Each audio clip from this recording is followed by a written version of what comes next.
Si hay nuevos, de verdad, esta es su casa, esta es su familia. Sean bienvenidos, espero que se sientan súper cómodos. Y les presento la charla, la serie en la que estamos, que se llama Greater Things. Estamos en la parte número 2. Entonces, hoy yo lo que voy a hacer es hablarles un poco sobre qué vimos la semana pasada, por si no vinieron o cualquier situación que tuvieran. Joe nos habló sobre la historia de... ¿Alguien sabe cómo se llama la persona? La charla fue de él. el mae endemoniado, así dice la Biblia. No, obviamente no. El que dice, ok, el Gadareno, ok, la historia es sobre el Gadareno.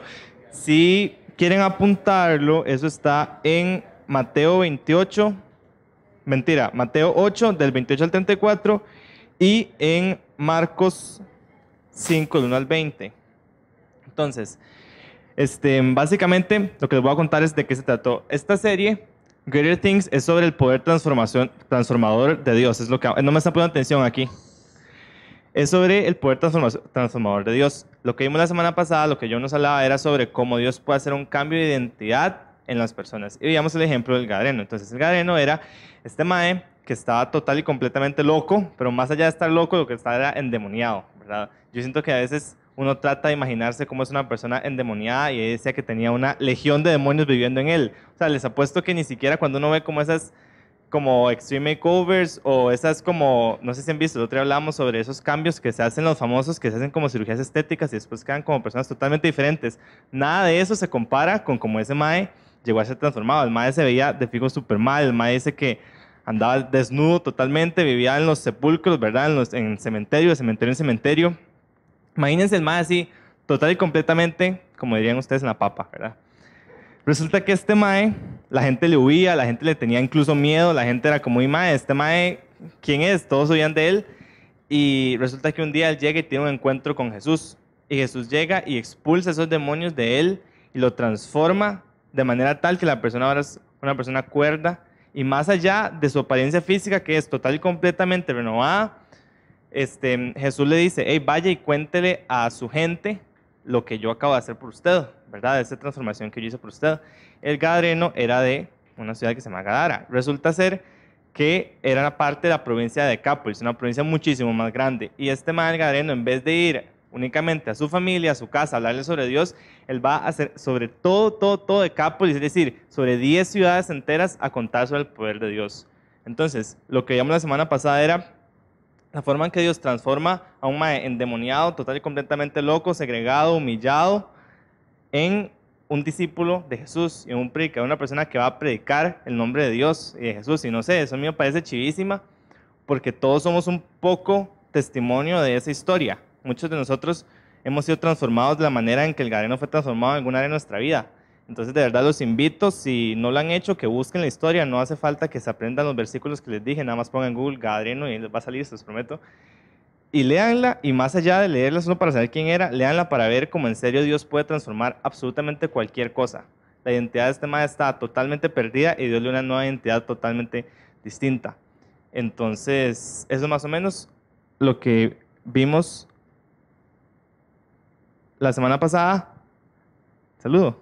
Esto es lo que vimos la semana pasada. Es que estamos en cámara. Hola, YouTube, todos. Eso fue lo que vimos la semana pasada. Entonces, ahora ya para pasar a la charla, que es sobre el autor de mi libro favorito de toda la Biblia, que la va a dar Joe, vamos a orar para que me acompañen a orar. Señor Jesús, Padre, quiero darte gracias por este día, Señor. Gracias porque nos regalas un día más de estar en tu presencia, Señor, en tu amor y en este lugar, Señor, que es todo One. Padre, gracias por toda la familia que hemos podido formar, Padre, aquí en One, en todo Teo, Señor. Quiero pedirte por todas las personas que están aquí hoy, Padre, que de verdad dispongan sus corazones, Señor, a escuchar lo que tienes para ellos, Señor. Que puedan sentirse cómodos como en casa, Señor, como en familia, que podamos hacerlos sentir cómodos, Señor. Rétanos, Padre, confróntanos con tu palabra a través de Joe el día de hoy, Señor. Te pido, Padre, porque no nos vayamos exactamente igual, Padre, que nos vayamos, aunque sea con una idea ahí cambiada, con algo dando vueltas en nuestra cabeza, Señor. Quiero pedirte por Joe, Padre, para que dirijas sus palabras, para que dirijas cada una de sus ideas, Señor, que no sea él quien hable, Señor, que seas vos quien habla a través de él, Padre, y que Si hay alguna persona que esté aquí hoy nueva, Señor, que nunca haya escuchado tu palabra o que simplemente no entiende bien cómo funciona esto, Señor, recuerde que somos personas totalmente normales, Padre, que nada más aceptamos ese regalo, Señor, que vos nos das a nosotros y que nos das a todos los que estamos aquí hoy, Señor. Te pido porque de verdad podamos, Padre, ponernos, ser humildes, Señor, y aceptar esa transformación que necesitamos, Señor, esas cosas más grandes que tenés planeadas para nosotros, Padre. Y te entregamos el resto del altar en tus manos, Señor. En el nombre de Cristo Jesús. Amén. Yo. Vamos a hacer este.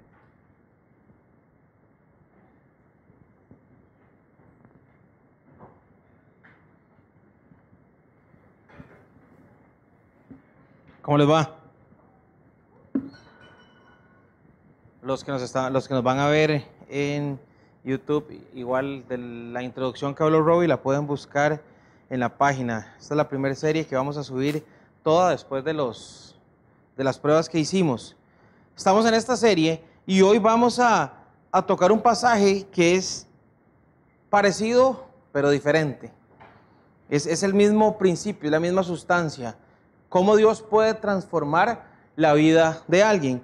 Y para esto vamos a abrir las Biblias o vamos a verlo acá en pantalla, Mateo 9, del 9 al 13. Al continuar su camino, Jesús vio a un hombre llamado Mateo, que estaba sentado donde se cobraban los impuestos, y le dijo: sígueme. Y Mateo se levantó y lo siguió. Estando Jesús en la casa, sentado a la mesa, muchos cobradores de impuestos y pecadores que habían venido se sentaron también a la mesa con Jesús y sus discípulos. Cuando los fariseos vieron esto, dijeron a los discípulos: ¿por qué come su maestro con cobradores de impuestos y con pecadores? Al oír esto, Jesús les dijo: no son los sanos los que necesitan médico, sino los enfermos. Ese es un pasaje que es corto, pero cuando uno empieza a profundizar el significado de lo que Jesús está haciendo acá, es cuando realmente volvemos a encontrarnos un caso donde vemos que el poder de Dios para transformar a una persona es muchísimo más grande de lo que nosotros podemos imaginar.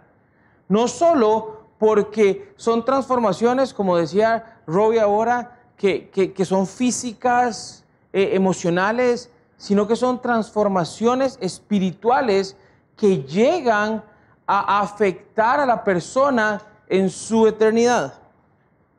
Y Mateo es una de esas personas que, aunque no sea un pasaje tan Hollywood, ¿verdad? Como el pasado del Gadareno, que era muchísimo más intenso, un endemoniado con demasiada fuerza, donde todo el mundo le huía, donde él tenía una fuerza sobrenatural que venía obviamente de la legión que lo estaba, y al final tuvo una transformación poderosa. Tal vez no es como con esa parte tan intensa, pero lo que está escrito aquí teológicamente es igual de importante. Y para ir entendiendo esto, lo que tenemos que ir viendo es primero cuál es la realidad de Mateo. Punto número 1. Y vemos en la que sigue que comienza el versículo, nos dice: sentado donde se cobraban los impuestos. En esta época estaba unas mesas especiales donde habían ciertas personas cuyo rol era cobrar los impuestos a la comunidad judía para que sea el tributo obligatorio que ellos tenían que darle al Imperio Romano. Recordémonos que esto es Roma y aquí se está dando en una de las zonas o una de las provincias o uno de los lugares de Roma donde habitaban los judíos. Todo el ministerio de Jesús se da en esta zona que es Jerusalén, Galilea, toda esta parte que son provincias de Roma de una gran importancia. ¿Qué caracterizaba a esta provincia de otras? Que había un poder religioso fuerte comandado por los judíos. Entonces, cuando dice que cobraba los impuestos, era porque se estaba sentado cobrando los impuestos por default sabemos que él cobraba impuestos. ¿Por qué? Porque solo la persona que se dedicaba a cobrar impuestos podía estar sentada ahí. Entonces, la realidad de Mateo es que él era un cobrador de impuestos. Y esto lo vimos un poco cuando estuvimos hablando en la serie de las parábolas de el cobrador de impuestos y el fariseo que entran al templo, y explicamos un poco y vamos a retomar eso.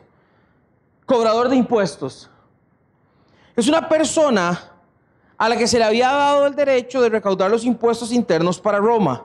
Y tales impuestos abarcaban, esto es como para que ustedes vean un poco cuál era el rol de Mateo, qué era lo que estaba haciendo Mateo, cuál era su función al decir que estaba sentado cobrando impuestos.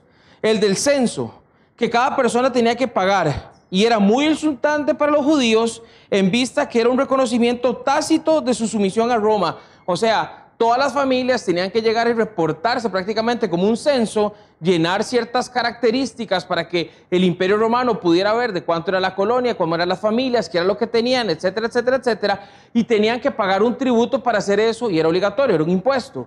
Entonces, eso para los judíos era terrible, porque los judíos, en su religión y en su liderazgo que ellos tenían, el que llegara un imperio romano gentil, que tenía un emperador, que el dios era su emperador, que creían en yo no sé cuántos dioses, para ellos era lo peor.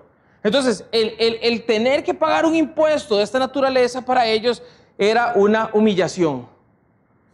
Y el otro era el impuesto sobre las propiedades, que era igualmente ofensivo porque su pago se consideraba un insulto a Dios, a quienes los judíos consideraban el dueño verdadero de la tierra y el dispensador de sus productos. Entonces ellos decían, ¿por qué yo tengo que pagar un impuesto de mi propiedad o de este terreno a Roma cuando yo debería de estar con el Sanedrín, yo debería de estar con Caifás, yo debería estar con los líderes religiosos, no debería de estar dándole plata a un imperio romano que literalmente nos vino a conquistar? Entonces, ese es el choque que existía.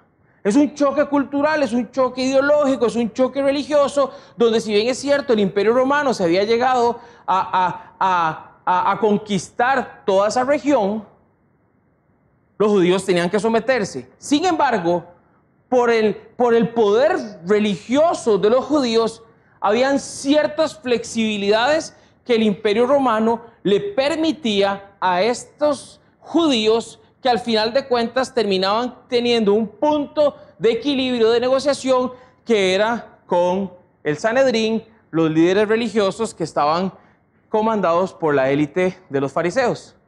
Entonces, hay un conflicto, ¿ok? Y en uno de los textos de los historiadores o de lo que vi, me gusta cómo define a los cobradores de impuestos, porque dice que un cobrador de impuestos de la época pagaba directamente de su bolsillo un monto establecido de impuestos. Luego cobraba todo ese dinero o más a los ciudadanos de su zona. Y aquí es donde ya venía todo un tema, y es que era un ladrón. ¿Por qué? Porque digamos, si yo era cobrador de impuestos, yo como cobrador de impuestos era la persona que tenía un monto asignado que le tenía que dar al Imperio Romano. Entonces, si yo le tenía que dar 500,000 colones al Imperio Romano de impuestos, porque era lo que me correspondía a mí, yo podía venir a Juan y sacar 1,000,000 y darle 500,000 al Imperio Romano y dejarme los otros 500,000.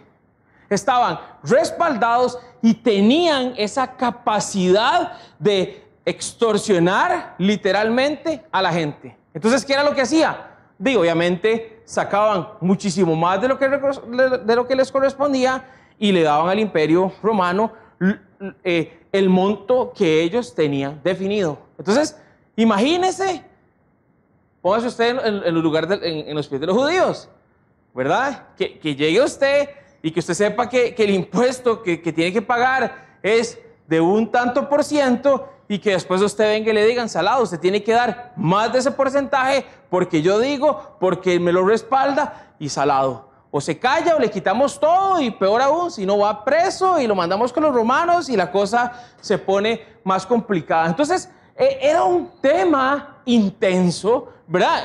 Mateo estaba envuelto en un oficio, en una profesión que obviamente no era gustado por absolutamente nadie de los suyos. Él era completamente rechazado por los judíos.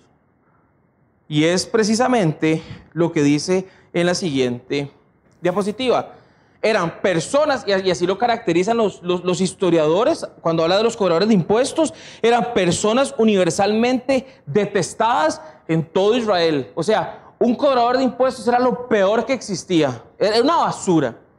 Era lo más bajo de la parte social. Es como cobrador de impuestos, basura. Y después dice, eran básicamente renegados y delincuentes. Digo, obviamente, porque nadie quería compartir con alguien que le estaba sacando muchísimo más plata de lo que tenía que pagar. Bancarrota moral, porque, wow, o sea, simplemente se sentaban ahí en su mesa, la fila, venga, pague, y los soldados romanos ahí, ¿verdad? Todo el mundo, salado, pague, porque no es como ahora, ¿verdad? Que aquí usted puede, desgraciadamente, con todo este gobierno y todo el desorden que hay, usted que sin factura, que con factura, que aquí, que allá, que es pésimo, ¿verdad? Los impuestos están para pagarlos, pero aquí no existía ni siquiera un chance de, ¿verdad? Porque todo el mundo le tenía terror al Imperio Romano, porque la forma en la que ellos actuaban era grotesca, eran violentos, tenían un poder militar fuertísimo, tenían un montón de prisiones y eran expertos en tortura y demás y no jugando. Y por eso dicen que eran tontos inútiles de Roma y enemigos de todos los santos, porque los romanos lo que decían es, aquí hay que agarrar a estos de salados, este va a ser el rol de ellos y nosotros no les ensuciamos las manos, simplemente nos cae la plata. Y literalmente los que se tienen que echar la bronca son los que están cobrando los impuestos. De hecho, los recaudadores de impuestos, vean qué fuerte esta parte, pertenecían a la misma categoría social de todas las formas inimaginables. Ladrones, prostitutas, todo lo que era basura y lo más bajo en el peldaño social, ahí estaba el cobrador de impuestos. Nadie los quería, nadie compartía con ellos, no podía tener ninguna relación con los judíos. O sea, una persona como Mateo había dejado literalmente todo por esa profesión. Todo es probablemente su familia, sus amigos, sus amistades, su cultura, su religión que había sido impuesta. ¿Por qué? Por servir al Imperio Romano, punto. Y eso era lo peor. Entonces, estos hombres, si bien es cierto, tenían esa función de llegar y recaudar el dinero, su vida era miserable por la forma en la que eran vistos por toda la sociedad. No tenían dignidad, no los respetaban, pero había que, ¿verdad? En el momento que había que pagar, o sea, cuando me tocaba llegar a pagar, ahí, ¿verdad? Le pagaba ahí una media risa y después quién sabe cuántas cosas se iban diciendo de él. Y es una realidad triste, porque estaban los fariseos en el tope, los judíos que se mueven ahí en el medio de todo, y los cobradores de impuestos. Y este hombre, sin dignidad, donde todos los suyos fijo le decían cosas, donde no valía un 5, donde era literalmente una marioneta del Imperio Romano, donde era visto como una escoria, donde los líderes religiosos, quién sabe cuántas cosas le decían y eran detestados. Llegó un día, en su rutina de vida, agarró su sillita, su lápiz, su libro contable, su cajita o su no sé qué donde echaba las monedas, se sentó y estaba haciendo su trabajo. Probablemente lo estaban enjachando, lo estaban maldiciendo, todo el mundo le quería pegar, pero nadie hacía nada porque era un broncón. Y esa era la vida de él. Se dice que eran personas solitarias que se tenían que mover en los lugares más oscuros, donde literalmente estaba la lacra y pues no le tocaba de otra. Era eso o nada. Pero un día, de esos de repente, así como le llegó al Gadareno, Jesús que se bajó del arca y se lo topó llegando a la región de Gadara, resulta que sucede algo, la que sigue, y es que hay un llamado de Jesús. Jesús llama a Mateo, pongamos la que sigue. Y dice que al continuar su camino, Jesús vio a un hombre llamado Mateo, que es toda esta descripción, representa todo eso, es la basura de esa sociedad. Y sentado estaba cobrando los impuestos y le dijo Jesús, sígueme. Y este sígueme es fuerte porque cuando nosotros analizamos lo que Jesús le estaba diciendo a Mateo, no es como sígame y vamos a este lugar. No, lo que le estaba diciendo es, te invito, porque esta es la raíz de la palabra en griego. Lo que le está diciendo es, Mateo, cuando yo te estoy diciendo, sígame, a pesar de lo que usted es, a pesar del trabajo que usted tiene, a pesar de cómo lo ven todos, a pesar de la poca dignidad que usted tiene, a pesar de todas las estafas que usted ha hecho, a pesar de toda la plata que usted ha robado, a pesar de que usted es la marioneta del Imperio Romano, a pesar de que usted es lo más bajo de cómo está segmentada esta sociedad, yo, Jesús, te estoy viendo y te digo, sígueme. Y ese sígueme es unirse como acompañante. Jesús le está diciendo, venga, porque yo quiero que usted me haga compañía. Venga, porque yo quiero que usted esté cerca mío. Venga, porque yo quiero caminar al lado suyo. Venga, porque todo eso que usted es, a mí no me importa, porque yo que soy Dios y conozco lo más profundo de su corazón, Salmo 139, Dios conoce todo, yo que conozco su levantar, su acostar, yo que conozco su vida, yo que conozco lo que usted hace, yo sé que hay un algo ahí, y por eso te estoy llamando, sígueme, porque quiero que seas compañía. Y eso es lo primero que significa ese sígueme, es compañía. El segundo es unirse a Él como su asistente. Entonces no es yo solo quiero su compañía, sino quiero que usted me ayude. Quiero que usted sea mi asistente. Quiero que usted comience a servir conmigo. Quiero que usted entienda cuál es la dinámica del reino de los cielos. Quiero que usted sea una parte fundamental dentro del equipo y el engranaje que yo estoy haciendo para dejar la responsabilidad más grande, que es que cuando yo me vaya, descienda el Espíritu Santo sobre ustedes y comiencen a proclamar las buenas nuevas de salvación. Porque usted en este momento no se está dando cuenta, Mateo, pero desde el momento que yo te estoy llamando por tu nombre y te estoy diciendo, sígueme, grandes cosas van a pasar en tu vida.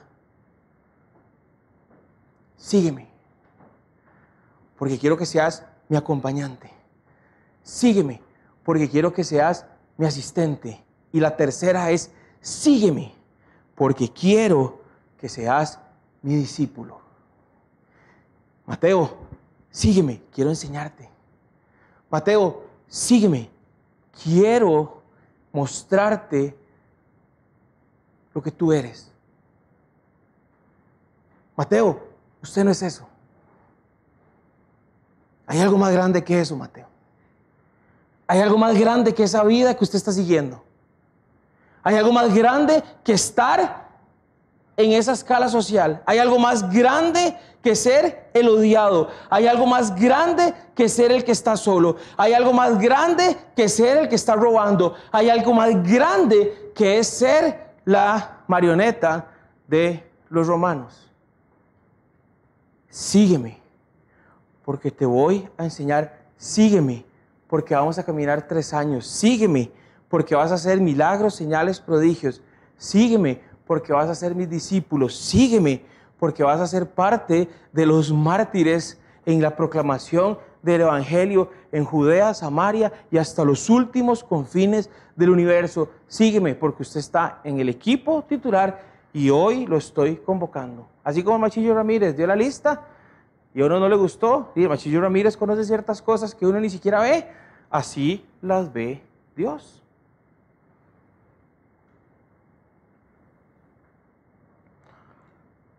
Definitivamente, el sígueme que Jesús le estaba planteando a Mateo iba más allá de su historia, de lo que él era, y era algo muchísimo más grande de lo que él se pudiera haber imaginado.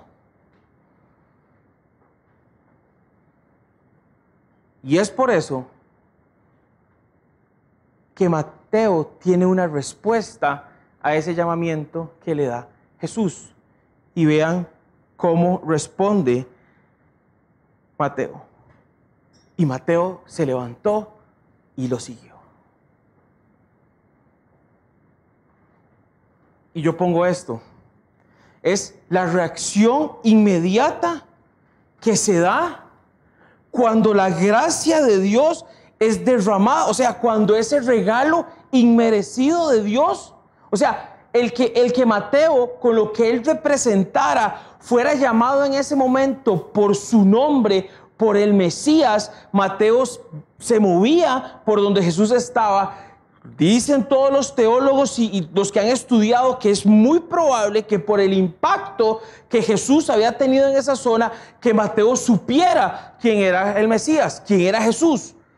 Y siendo él y sintiéndose él cómo se sentía, que Jesús lo llamara, es un regalo inmerecido. Jesús llegó en un momento que para el mundo, ¿verdad? La cotidianidad de la vida es una casualidad, pero la diosidad en la agenda era que ese momento iba a llegar Jesús, lo iba a llamar por su nombre. Y es esa gracia, es ese regalo inmerecido derramado sobre la realidad de Mateo. O sea, es un regalo inmerecido que penetra lo que Mateo es, lo que Mateo hace, lo que Mateo siente, como él se define. Y como a él lo definen, ese regalo inmerecido lo envuelve a Mateo con un simple sígueme. Y ese regalo inmerecido penetra la vida de Mateo en reconocer lo que él es, porque esa es la gracia de Dios. La gracia de Dios se derrama sobre la vida de nosotros como un regalo que no merecemos, pero la disfrutamos y la entendemos cuando sabemos quiénes somos, cuando sabemos lo que verdaderamente somos. Y si hay algo que Mateo sabía, es en lo que él estaba metido, porque no hay que ser muy inteligente, muy genio para saber que lo que él estaba haciendo no estaba bien. Y él sabía. Por eso cuando Jesús lo llama, él lo primero que hace es, dejo todo. O sea, ya, esta es la oportunidad, este es el momento.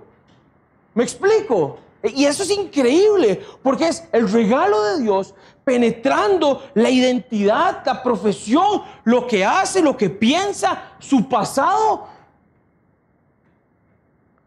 Penetra su corazón. Y ahí es donde Mateo, desde el primer momento, con ese sígueme y con esa reacción, siente el amor de Dios y su misericordia, que es no recibir lo que él se merece. Entonces, este sígueme en la condición de Mateo es amor, es gracia, es misericordia, es una nueva oportunidad, es una nueva vida, es una transformación. Y es precisamente lo que Jesús quiere hacer en nuestras vidas.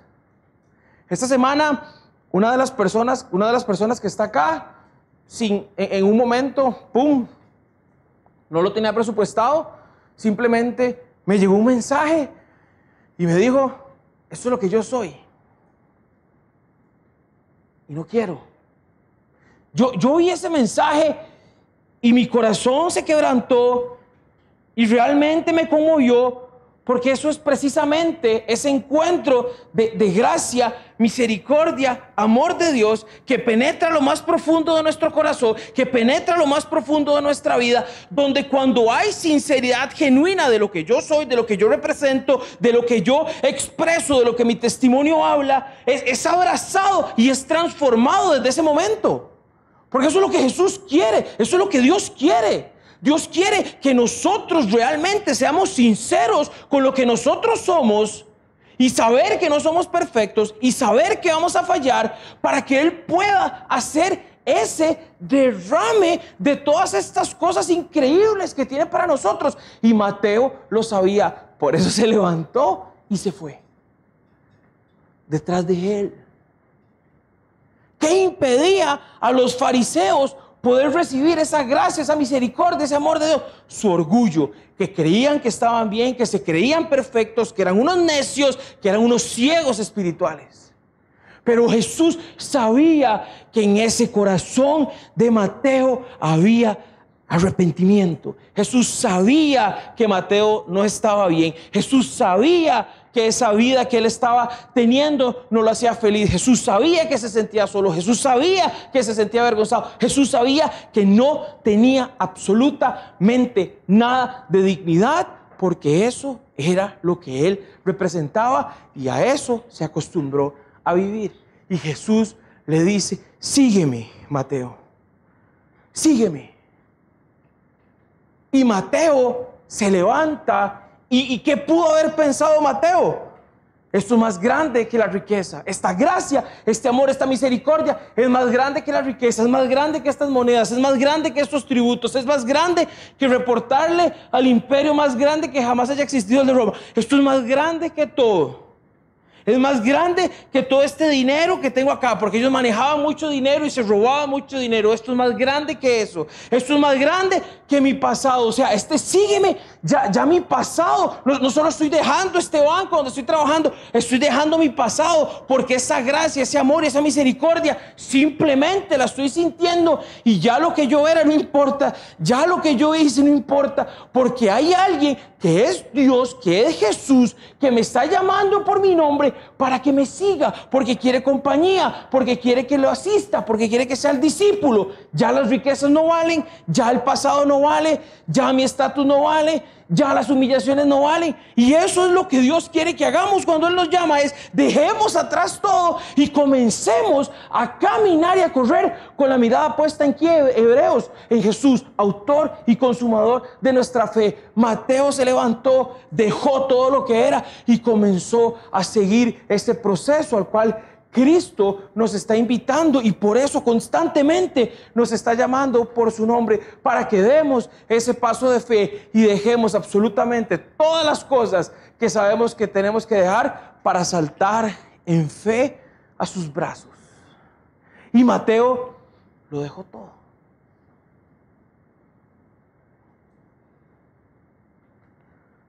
Se le abrió el regalo espiritual eterno más grande de todos. Eso es poder transformador de Dios, con gracia, con misericordia, con amor. Claro, qué rico la plata que estaba haciendo Mateo, seamos sinceros, qué rico, qué difícil dejarla. Qué difícil dejar el pasado, pero hay que dejarlo. Qué difícil dejar eso que nos gusta y que nos hace, pero hay que dejarlo. Porque el llamamiento que Jesús nos hace es todo o nada. Blanco o negro, no existe el gris. En un proceso, sí, pero no existe el gris. Y Mateo desde el principio lo entendió. Sígueme. Y yo me imagino Mateo, su corazón, o sea, lo dejó y siguió. Igual que Pedro, tiró las redes y lo siguió. Igual que Juan el Bautista, que hasta su cabeza servida a Herodes y a todos sus secuaces le costó. Pero un amor, una gracia y una misericordia de Dios que realmente hay que entenderla para poder saber de qué se trata esto. Las riquezas, el pasado, el estatus de Mateo comenzaba en ese momento a ser transformado. Y es por eso que tenemos que dejar de estar pegados a las cosas que hicimos, dejar de estar de necios con esas cosas que estamos haciendo, que sabemos que no están bien, porque Dios quiere que lo sigamos a Él, que caminemos con Él, quiere discipularnos, quiere que lo acompañemos, quiere que dejemos de ser necios, que dejemos de ser orgullosos y que reconozcamos que los planes que Él tiene para nuestra vida son muchísimo más grandes de lo que nosotros podemos imaginar. Y hoy Jesús les está diciendo su nombre: sígame.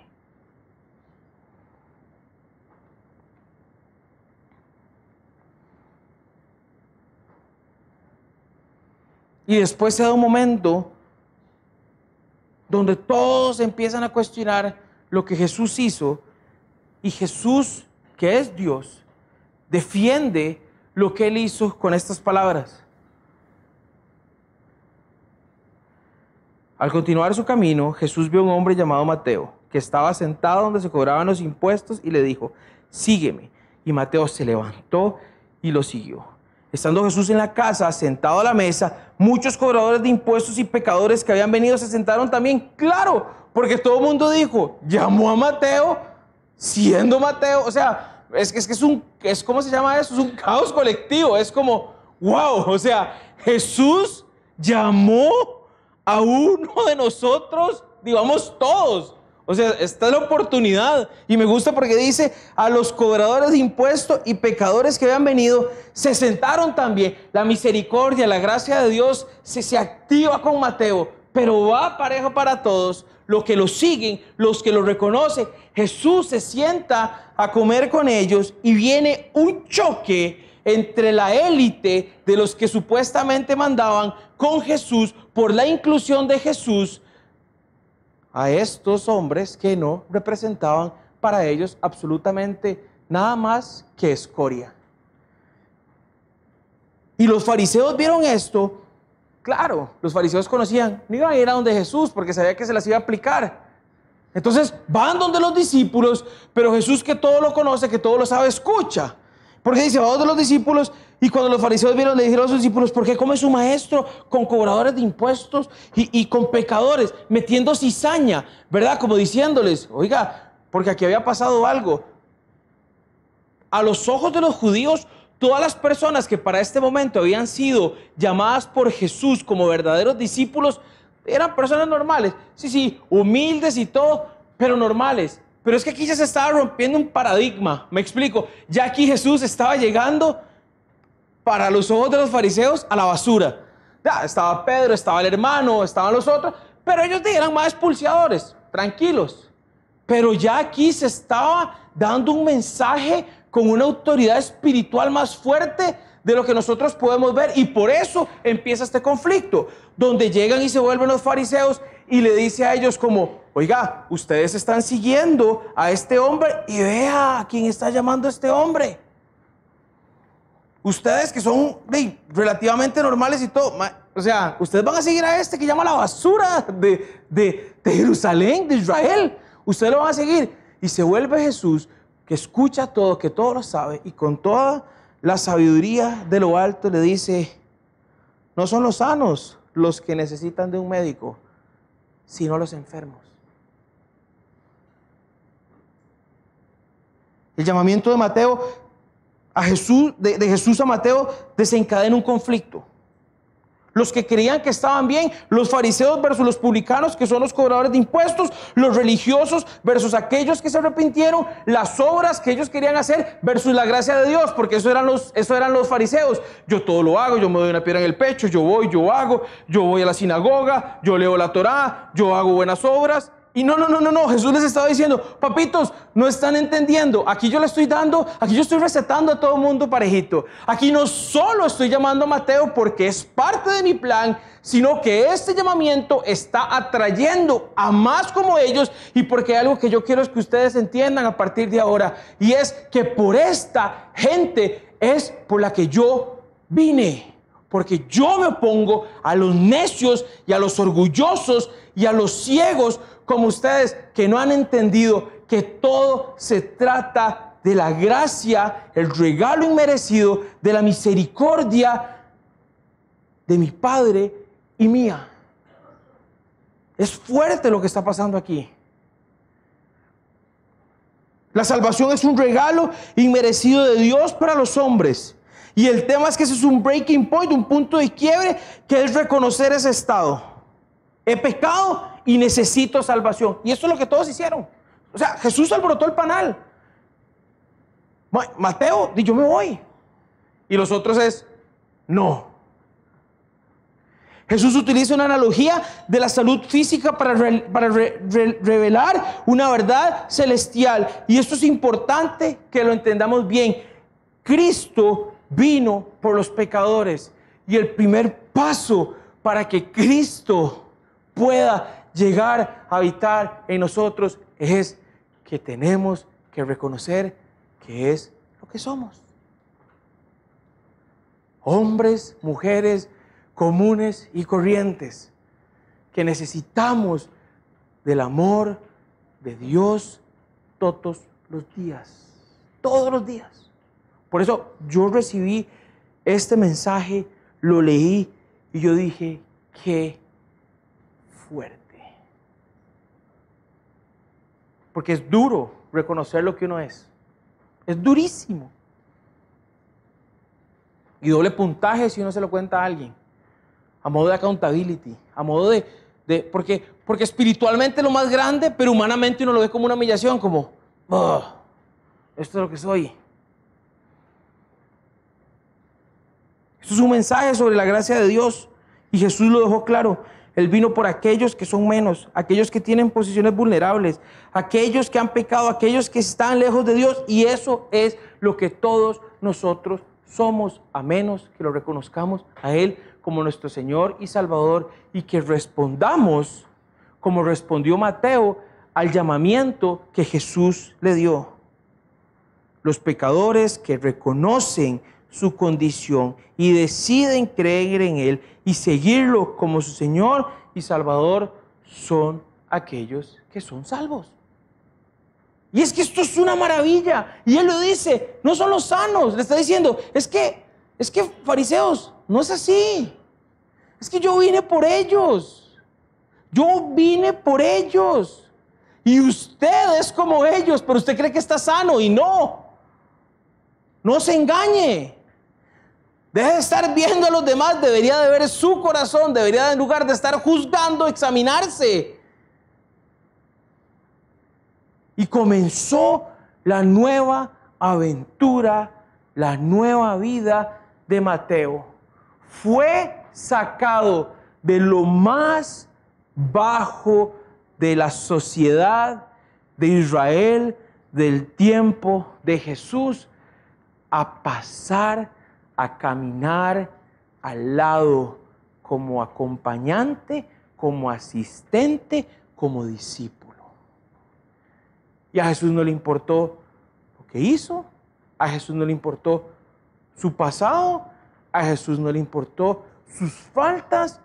A lo único que le importó a Jesús es que detrás de toda esa oscuridad en la que estaba sumergido Mateo, había un entendimiento claro de que él sabía que no estaba bien y que no quería seguir así.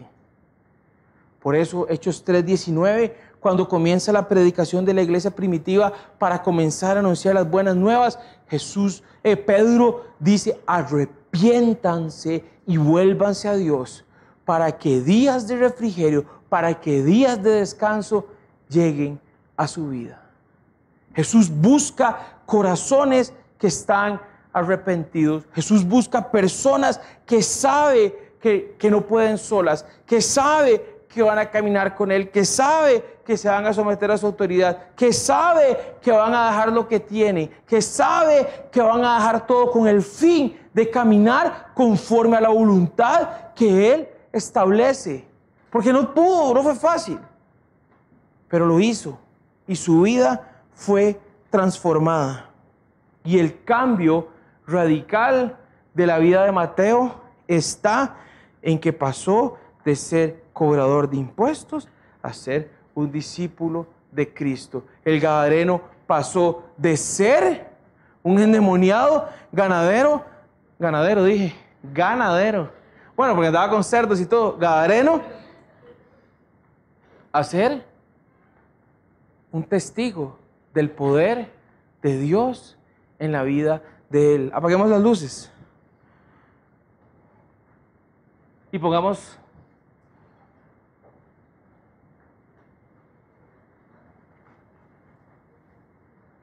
definitivamente para aquellos que creen en Cristo, mayores cosas de las que jamás hubieran imaginado les espera. ¿Saben cuál es una de las razones por las que no podemos caminar con Cristo y no podemos ver esa transformación que Él quiere y no podemos ver la mano de Él en nuestra vida. Porque no estamos dispuestos a reconocer lo que somos. Y menos aún a dejarlo.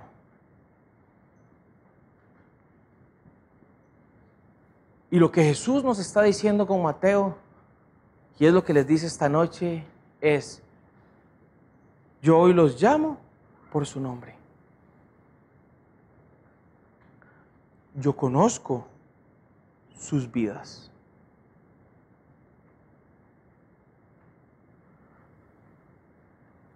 Pero esa es la respuesta suya, la que puede hacer que toda su vida sea diferente. Mateo, ven, sígueme. Aquello que fue, ya es. Yo restauro eso. Mateo, tu vida vale muchísimo más que esta mesa donde estás estafando a tus hermanos, donde estás trabajando para un imperio de lo más corrupto que existe. Hay algo más grande, Mateo, y es que yo te voy a enseñar las verdades de un reino invisible, pero que es eterno. Sígueme. Mateo, deja la culpa. Deja la culpa, porque hoy estoy derramando mi perdón. Acéptelo, entiéndalo, sígueme. Mateo, es un proceso. Por eso no es que ya estás listo. Vamos a caminar 3 años antes de que se cumpla la promesa que llegará el Espíritu Santo, el Paracleto, el Consolador, y los va a capacitar. ¿Para qué? Para que hagan cosas aún más grandes que las que yo he hecho. No en poder, sino en cantidad. Porque Jesús llegó a los suyos no lo recibieron, pero los discípulos, con el poder del Espíritu Santo, se fueron a expandir el Evangelio de la salvación. Y esa es la vida que Dios quiere para nosotros. Una vida con dignidad, una vida con identidad, una vida con propósito, indiferentemente del llamado que Dios vaya a tener para su vida. Él quiere que en la trinchera en la que usted esté sea testigo, sea testimonio, sea herramienta para la honra y gloria de su nombre, porque por eso Él te está llamando. Pero la pregunta que yo le hago a usted hoy es: ¿está usted dispuesto a dejarlo todo? ¿Está usted dispuesto a someterse a la autoridad de Jesús? A comenzar a caminar con Él, juntos, con un nuevo inicio, donde no importa lo que usted estaba pensando hace un segundo, donde no importa lo que usted hizo ayer. Y yo sé que esto le va a llegar a alguien que yo amo con todo mi corazón y que está aquí y me dijo: es que yo no creo poder hacer esto por esto. Esa es la gracia de Dios. Ese es el regalo de Dios. Es un regalo inmerecido, donde Él sabe que a pesar de que nosotros vamos a fallar, Él siempre nos va a recoger con los brazos abiertos mientras haya un arrepentimiento y una mentira. En uno de los evangelios que está escrito precisamente por Mateo, dice: bienaventurados, dichosos los que reconocen su estado espiritual, dichosos los que lloran porque van a ser consolados, dichosos los que son humildes de corazón, dichosos los que saben, sí, que se van a equivocar, que están en una lucha, pero con su corazón siempre tiende a buscar a Cristo, de la misma forma que un hijo busca a su padre cuando hay una necesidad, cuando se siente solo. Y eso es lo que Jesús le está diciendo a Mateo. El sígueme de Jesús es la palabra más poderosa que Mateo pudo haber recibido en sus yo no sé cuántos años de vida. Y Jesús le dijo: sígueme. Yo en el 2008, cuando le entregué mi vida a Cristo, no valía un 5. ¿Y qué me dijo el Señor? Sígueme. Y muchas veces siento que no lo sigo valiendo y el Señor me dice: sígueme. yo te amo, yo te llamé por tu nombre, yo. Y literalmente, yo era José y el Señor me pasó a Yogu. Aunque usted no lo crea. Es increíble el poder de Dios. Es increíble su amor. Cuando dejamos que en nuestro corazón nada más haya humildad, reconocimiento y arrepentimiento, su misericordia, su amor, su poder, es que no se puede. Nada, todo lo derrite, todo lo traspasa, todo lo hace, y Él quiere hacernos nuevo. Por eso dice que está unido a Cristo, nueva criatura es. Las cosas viejas pasaron, y ahí todas son hechas nuevas. Mateo, ya usted no es eso. Ya no es eso. Ni siquiera vuelva a ver para atrás, ni siquiera para ver dónde lo saqué, porque no importa. Lo que usted tiene que saber es que está conmigo y que vamos juntos y que es un nuevo inicio. Y Mateo dejó su tentación, dejó su Dios, dejó la plata, dejó todo y comenzó a seguir a Cristo. Se sentó, dejó el banco para cobrar impuestos. Estoy seguro que lo único que se llevó Mateo fue la pluma con la que llevaba las cuentas, para comenzar a escribir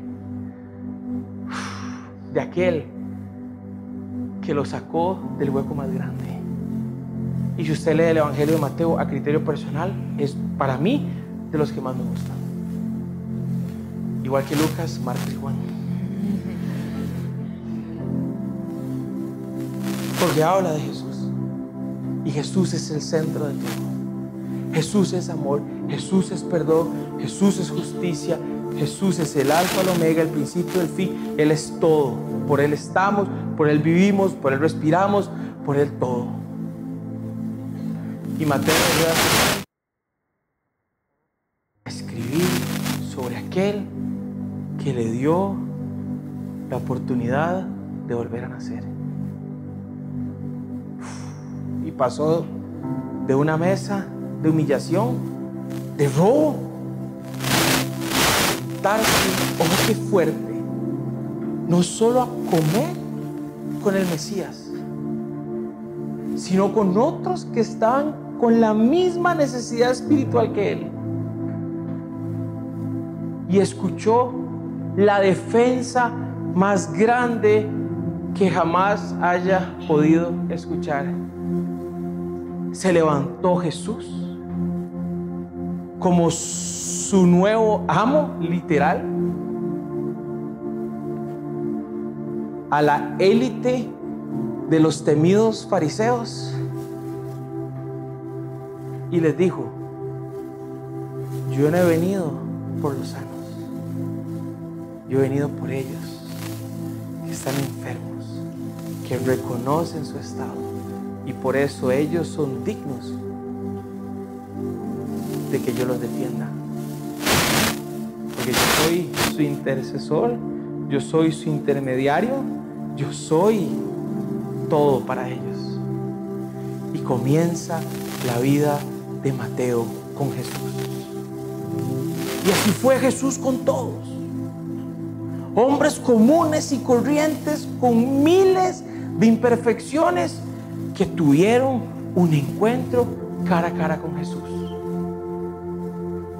El gadareno transformado, Mateo lleno de dignidad, la mujer que había cometido adulterio, que dijo Jesús: el que esté libre de pecado, que arroje la primera piedra. Mujer, levántate, no vuelvas a pecar.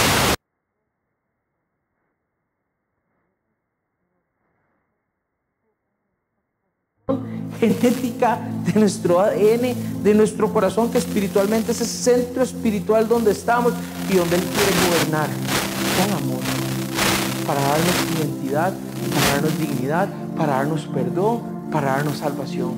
Y hoy es esa noche, hoy es ese momento donde Jesús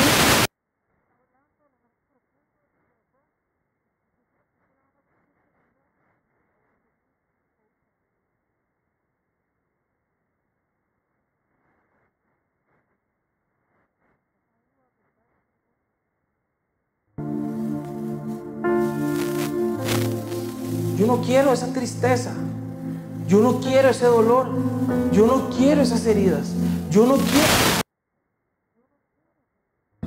quiero esa codependencia, yo no quiero esa tristeza.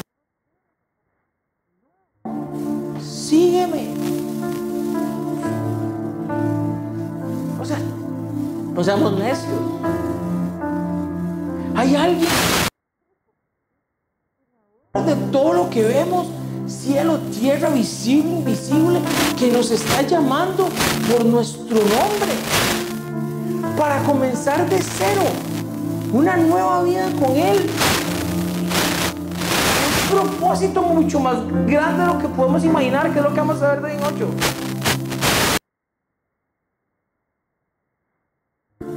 Así que es de valientes ponerse de pie cuando el Señor lo está llamando a uno. Usted sabe lo que fue para Mateo, en la estupidez de uno que le preocupa lo que dicen los demás. Pudo haber sido difícil, pero en el encuentro de Mateo con la gracia, la misericordia y el amor de Dios, si hay algo que a él le importó un pepino, era lo que estaba pasando a la par. Se levantó y lo siguió. Así que yo quiero que esta noche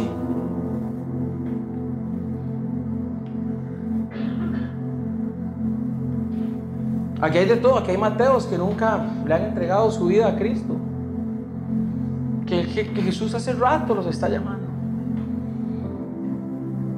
Hay unos que lo siguieron pero a medias, ¿verdad? Porque a veces hay unos como los que andan como detrás, como voy a tirarme los toros desde la barda, pero que este hombre no se meta mucho en mi vida porque no me cuadra. Yo era de esos. Yo le entregué mi vida a Jesús en el 2008, pero realmente yo entendí todo como año y medio, 2 años después, que yo dije, ok, esto es más profundo de lo que yo imaginaba. Vamos a cerrar dándole alabanza y gloria a quien es digno de recibirla.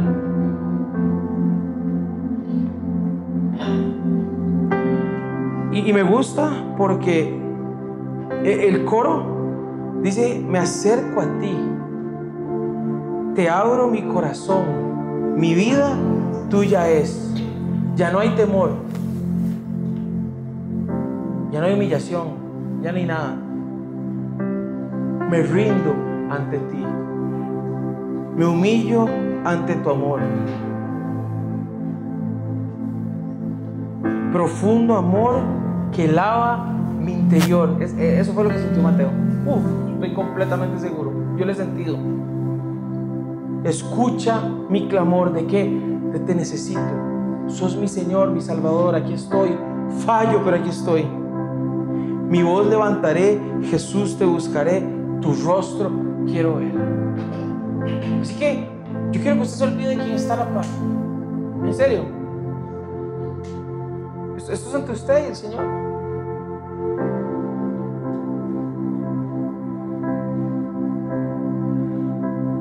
Me gusta esta porque yo sé que hay personas que están así. Es: si me pierdo, tú me encuentras y levantas mi cabeza.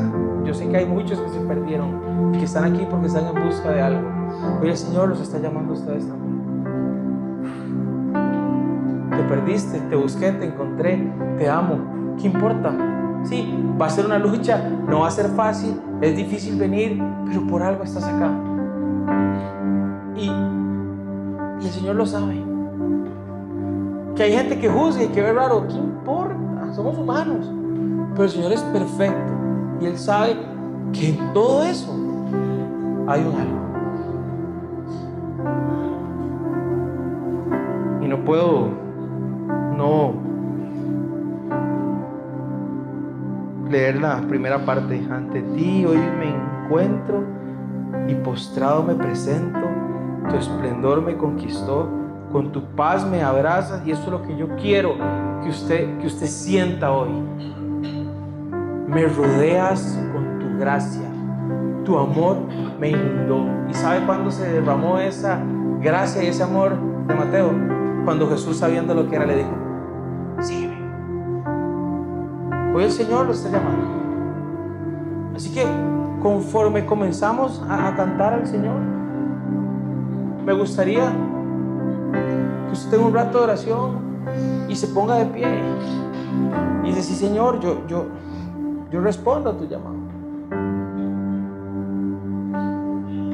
Y olvídese si es la tercera, la cuarta, la quinta, la sexta vez. 7 veces cae el justo, 7 veces el Señor lo levanta. Pero realmente entienda que Dios tiene cosas más grandes que usted. Señor, yo te quiero dar gracias por la vida de estos muchachos, pero por sobre todas las cosas te quiero dar gracias por vos, Señor. Porque con este ejemplo de Mateo, que lo levantaste de lo más oscuro y lo pusiste de lo más alto, toda la dignidad fue devuelta y a la 1000. Le diste valor, le diste identidad, le diste todo, Señor. Todas esas cosas que hemos perdido en el camino, tú se las diste de nuevo a Él. Y así mismo lo quieres hacer con nosotros. Así que yo quiero que vayas poniendo en el corazón de cada uno de nosotros realmente que respondamos esta noche de una manera simbólica a tu llamado, alabándote de esta forma. Profundo amor que lava nuestro interior. Te queremos ver, Señor. Escucha mi clamor, aquí estamos. Y te doy gracias por esto. En el nombre que es sobre todo nombre. Hoy se va vergüenza, hoy se va culpa, hoy se va esa falta de confianza de que para qué voy a otra vez, si vuelvo a caer, todas esas mentiras se van. Y hoy viene tu verdad, y es que esta noche, por tu gracia, por tu amor, nos estás llamando por nuestro nombre para que respondamos a tu llamado en el nombre que es sobre todo nombre, en el nombre de Jesús. Amén y amén.